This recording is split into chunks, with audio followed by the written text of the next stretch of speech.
तो चलिए शुरू करते हैं। छत्तीसगढ़ में पत्र एवं पत्र क्या है, क्योंकि इससे भी बहुत सारे क्वेश्चंस पूछे जाते हैं। अलग अलग वैरायटी के क्वेश्चंस आजकल देखे जा रहे हैं, इसी वजह से मैंने इस टॉपिक को भी चूज़ किया कि आपको ये पता होना चाहिए। तो देखिए, 1889 की बात थी। भगवान दास सिरोकिया के नाम से एक पंजीयन मिलता है जो राजनांदगांव में दर्ज किया गया था। यह एक राजकीय समाचार पत्र था जिसका नाम था प्रजा हितैषी।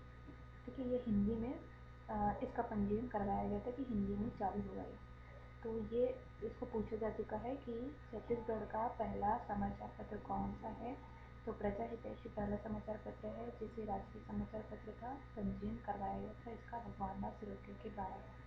सन 1900 में पेंड्रा रोड बिलासपुर या पेंड्रा से छत्तीसगढ़ मित्र पत्रिका का संपादन किया गया, जिसके संपादक या प्रकाशक थे वामनराव लाखे और उनके सहयोगी थे रामाराव चिचोलकर। इसकी छपाई पहले तो क्यूनी प्रेस रायपुर से की गई थी, बाद में देव सेवर प्रेस नागपुर से किया गया। देखिए, 1960 की समय था सरस्वती पत्रिका का संपादन किया गया पदमलाल कुमार बख्शी जी के द्वारा। ठीक है, उसी समय इंद केसरी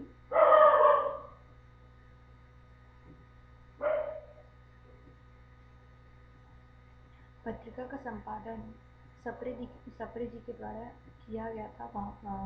माधवराव सप्रे जी के द्वारा। ये तिलक की जो क्रांतिकारी भावनाएं थी उससे बहुत ज़्यादा प्रेरित थे और उनके सहयोगी थे जगन्नाथ प्रसाद शुक्ल और लक्ष्मीधर वाजपेयी। 1915 की बात ही सूर्योदय पत्रिका का संपादन किया गया कन्हैयालाल शर्मा के द्वारा। यह एक हस्तलिखित पत्रिका थी जिसका संपादन रायपुर से किया गया और बाद में इसका नाम विद्योदय कर दिया गया।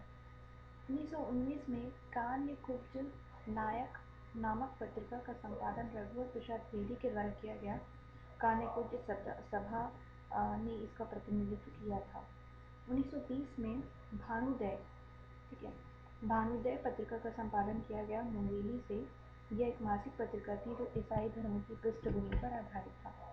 1921-22 में अरुणोदय पत्रिका का संपादन ठाकुर प्यारेलाल के द्वारा किया गया हस्तलिखित पत्रिका थी। 1923 में जेल पत्रिका, ये वही समय था जब पंडित सुंदरलाल शर्मा असहयोग आंदोलन की वजह से जेल चले गए थे, तो उन्होंने जेल में रहकर जेल पत्रिका का संपादन किया था। ये हस्तलिखित पत्रिका थी। ठीक है, इसका नाम था कृष्ण जन्म स्थान। 1924 में कान्यकुब्ज पत्रिका का संपादन पंडित रविशंकर शुक्ल के द्वारा किया गया। 1925 में विकास नामक मासिक पत्रिका जो शिक्षा से संबंधित थी का प्रकाशन कुलदीप सहाय द्वारा किया गया। 1935 में अध्ययन उत्थान पत्रिका का संपादन सुंदरलाल त्रिपाठी के द्वारा किया गया। इसको पूछा जा चुका है कई बार पेपर में। ठीक है, उसके बाद 1935-36 की घटना थी। महाकौशल नामक पत्रिका का संपादन किया गया जो छत्तीसगढ़ का प्रथम साप्ताहिक समाचार पत्र था। इसका प्रकाशन 1935 में नागपुर से किया जाता था, जिसे चेंज करके 1936 में रायपुर कर दिया गया। संपादक थे पंडित रविशंकर शुक्ल और यही पत्रिका आगे चल करके दैनिक पत्रिका के रूप में चली थी। तो छत्तीसगढ़ का प्रथम दैनिक समाचार पत्र महाकौशल और प्रथम साप्ताहिक भी महाकौशल। 1937 में कांग्रेस पत्रिका, ठीक है, कांग्रेस पत्रिका का संपादन स्वराज प्रसाद के द्वारा किया गया था। 1942 में भारत छोड़ो आंदोलन में कुछ पत्रिकाएं बहुत फेमस हुई थी, जिसमें से एक था अग्रदूत साप्ताहिक पत्रिका थी। रायपुर से इसका प्रकाशन किया गया था।